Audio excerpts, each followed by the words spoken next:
The information provided is not a substitute for legal and other professional advice where the facts and circumstances warrant. People should always consult their own legal or other professional advisors and discuss the facts and circumstances that apply to their specific circumstances. The information shared on Ask the Landlord is for educational purposes only.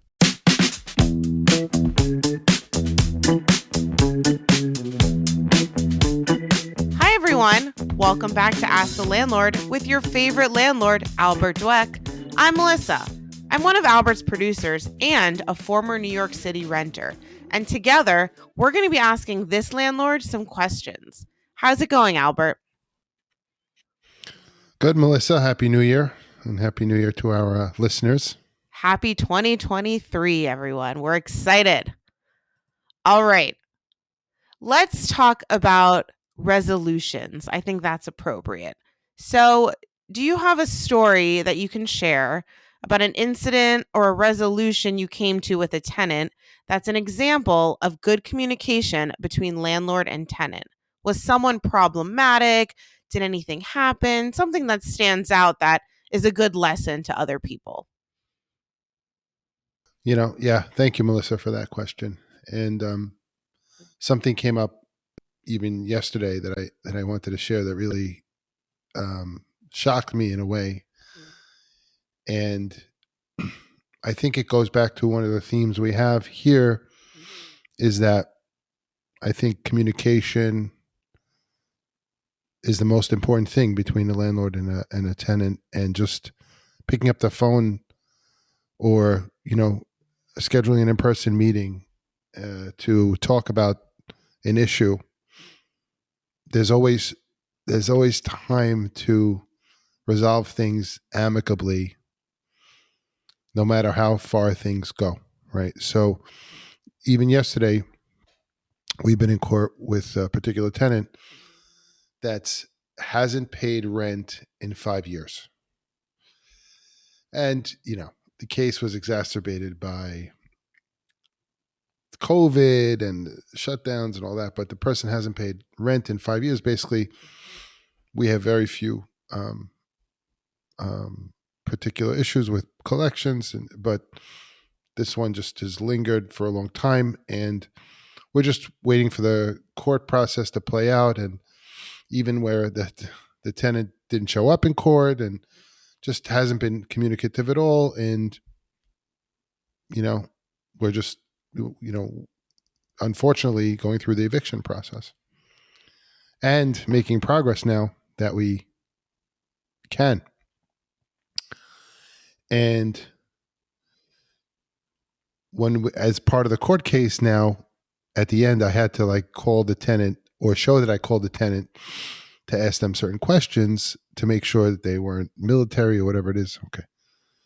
So I do that, and I get the tenant on the phone, and I'm like, I just want you to know, we have a court case against you, and you haven't paid, and you haven't paid for 5 years, and, you're going to be evicted. He goes, I didn't even know that, there was a court case. And I said, what?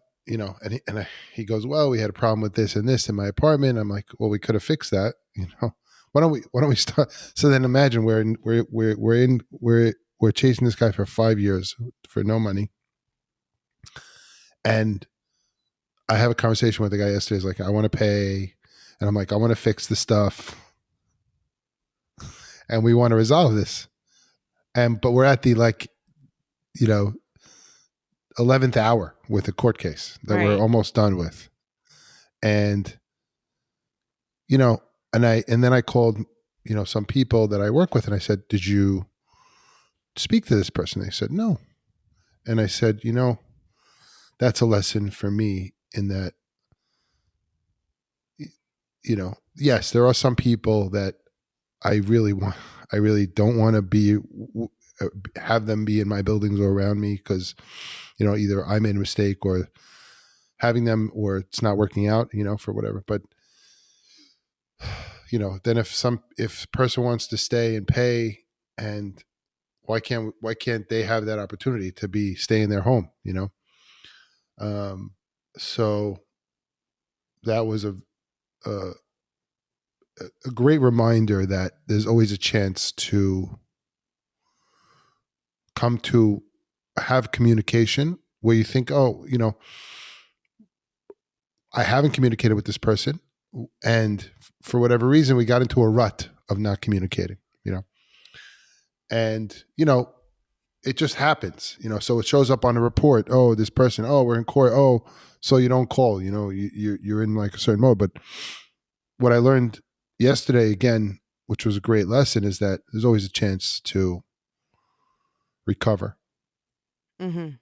And sometimes it takes being pushed to the edge for some people to realize they don't have any other options, or, they really have to sometimes get their stuff together that they didn't have, together. They should have, been more responsive.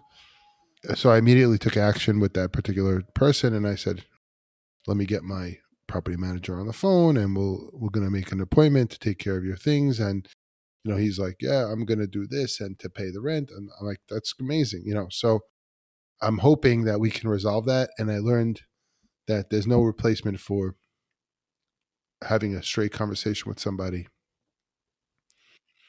always giving someone a chance to, do the right thing. So I think that's an important That's a motto lesson. I live by.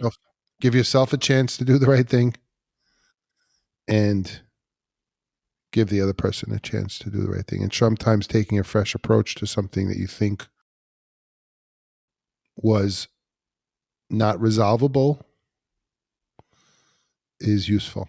And it was a very, for me, enlightening experience. Shocking. I mean, the guy hasn't paid, and we haven't been able to reach him in 5 years. And I'm like, this phone number is your phone number. It works. Are you allowed to knock on their door? It's unbelievable. We've knocked a million times. I mean, forget it, and it's just like, for whatever reason, maybe the call that came from me. I don't know, but it just goes to show you, and I said, look, I don't want to evict you. Right. What do I want you to do? I want you to stay. I want you to pay your rent. That's it. Like, what are we doing? He's like, I want to stay and pay. I'm like, I want you to stay and pay. He goes, and I said, I want to fix whatever issues you have. He goes, I want you to fix my issue. I'm like,